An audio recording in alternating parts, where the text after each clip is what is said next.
бауырым тез күтіп отыра беремін ба енді сен осылай? Жоқ, братан, мен бармаймын сенімен болды. Еще айтып қоясың ғой, личный водителім бар. Просто личный водителім бар менің. Кішкене бүгін денсаулығы не болып қалып, амалсыздан осылай шақырып жүрмін мен. Жоқ, ана водителім келсе, каждый 10 сайын, 10 минут, 15 минут сайын терезеден бәрін сүртіп ішін тап-таза алып жүреді. Болмайды ғой мына тірлік бауырым.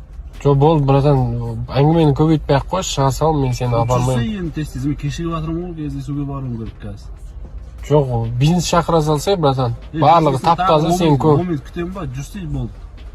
Әңгімені көбейтпей, жұмысын нормально істеп кеттік болды. Жоқ, сен маған жота көп әңгіме айтып кеттің. Брат деген сай. Әңгімені созбай-ақ қой, ол түсті, басқа заказ бер. Отмена жаса заказды. Қалай отмена берем қазір мен? Еще мен ақша шешіп алдым мына яғни. Болмаса ақшаны қайтармаған.